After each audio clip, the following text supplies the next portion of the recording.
إن علينا للهدى وإن لنا للآخرة والأولى.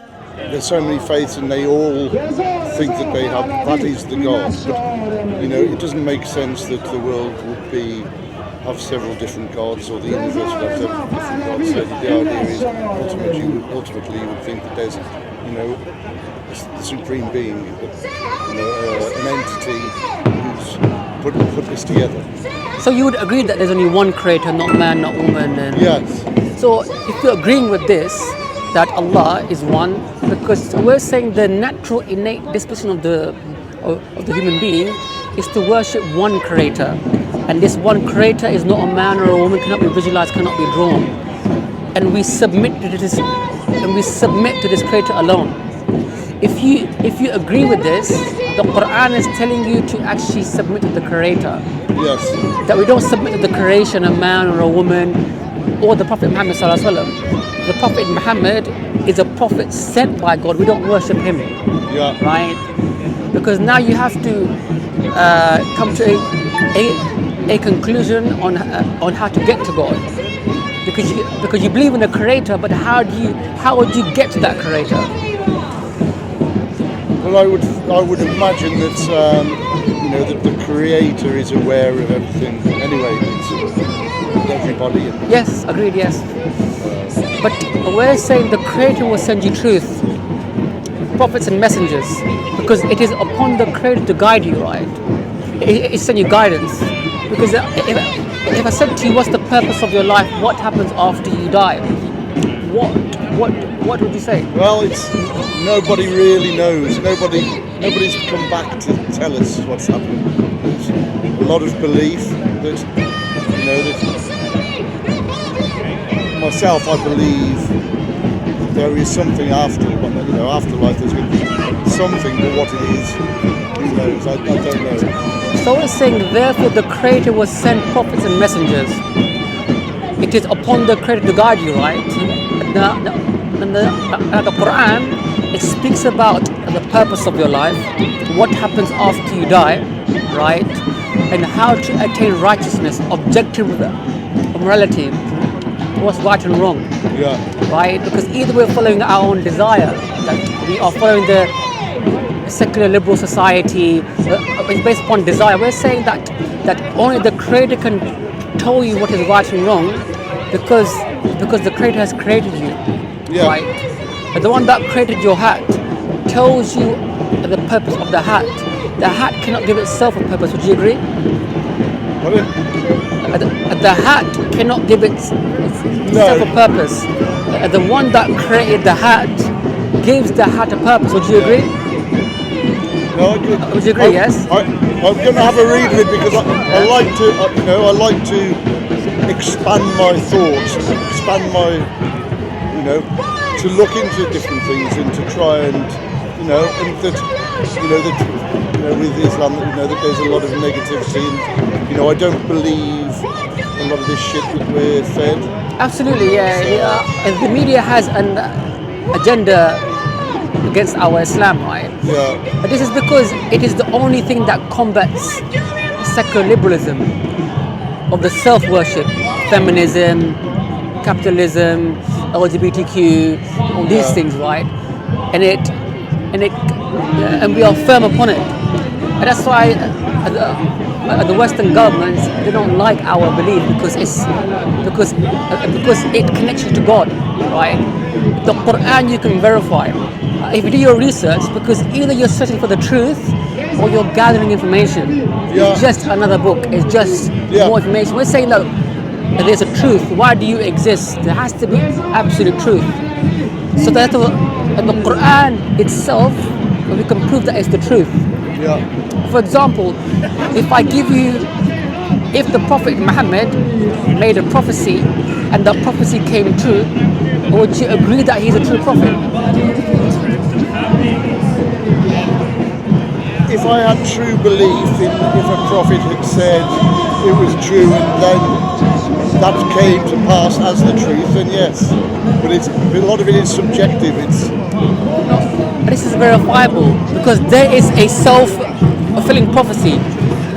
If I say to you that someone would pick up this can on the floor, there come a time where someone will pick up this can of Coke on the floor.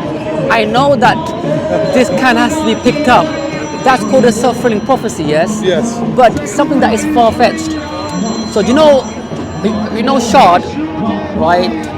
It is the tallest building in Europe, yes? Do you know who built it? No. Arabs, right? So 95% of the ownership of that building is by Qataris, yes, right? So the tallest building in the world, it is in actually Dubai, right? The Burj Khalifa. But do you know that they were extremely poor before? Well, a lot of the Arab countries were, weren't they? A lot of the Arab states. But do you know how they became rich? Through the oil? Oil, yes. So now the Prophet Muhammad sallallahu alaihi wasallam, he said close to 1500 years ago, he said that there will come a time where these barefooted Bedouin desert dwellers, there will come a time in the future where they will compete in building tall buildings. Right. Yes. So now 7th century, Arabs had nothing. Yes. They used to build their houses into the ground because it was so hot. It still is. But the Prophet Muhammad sallallahu alaihi wasallam, he could have said the Persians, because 7th century, the Persians were a superpower. Yeah. Right? Yeah. Same thing as the Romans. They had buildings, architecture and gold. But the people living in Arabia, they were very poor. Dates and camels. He didn't say Roman and Persians, he said these people, these barefooted Bedouin desert dwellers. Yeah. Barefooted meaning that they were actually destitute. It's only when they found oil maybe 50 years ago that they became extremely rich. Yeah. Right? So now the Prophet Muhammad sallallahu alaihi wasallam is predicting that there will come a time in the future where these barefooted Bedouin desert dwellers. Build the tall buildings. Okay, so What's the next prophecy then? I'll give you another one, right? But But first, that prophecy has come to light. So what about the prophecy for a future prophecy? this is the future prophecy. This is the Prophet Muhammad sallallahu alaihi wasallam saying in the 7th century, where specifically he's saying these people, because he could have said the city Arab. He didn't say this. Yeah. He said the desert dwellers. So now the people living in Dubai, they also have a traditional dance where they are actually, they have a stick and they're doing this shepherd dance because they were desert dwellers. Yeah. Yes, and they were like goat herders. And then they found oil, and now they became extremely rich. Yeah. Right, and now the Prophet Muhammad specifically is saying in this location what they would do, right? Build into buildings, right? And he will do it. Yeah. Right. So, you tell me, sorry, what's your name? Tim. How did you know this? How do I know that what you say is true? Or? How does he know this? Well, yeah, it's a prophecy, isn't it? And who knows? We're saying as Muslims that this gives us certainty that a man in the desert cannot know the future like this, right? It is impossible, right? So we're saying that this gives us, because we have proof. We Muslims don't have blind faith. Is that we have solid proof why the Prophet Muhammad is a prophet, right? Also, the Quran has certain information that could have not been known at that time, Yes. right? For example, the Quran, it speaks about natural phenomena. It says in Surah chapter 21, verse 33, it says the sun and the moon have an orbit. Yes, this has only been discovered in the 1900s. Edwin Hubble, he saw the planets moving away from each other. So therefore he deduced that the universe had a beginning, and also the sun is orbiting the Milky Way galaxy. Now the Quran is saying this 7th century, right? Previously, before this, they believed that the sun was steady state. It didn't move. Now the Quran is saying the sun and the moon, they are moving, orbiting. orbiting, Yeah. orbiting the galaxy. So how can a 7th century desert Arab know that the sun has an orbit? How, Tim? Yeah, it's what I need some answers. I need to have a look at it. Yeah. But Also, the Quran you can verify that because I'm just like you. We have reason why solid proof of the Quran is divine. For example, the Quran hasn't changed. More than 11 million people have memorized the Quran cover to cover by heart in the original language. Because if the Quran has been changed, I cannot follow it. How do we know it's not been changed? The entire Quran has memorized cover to cover.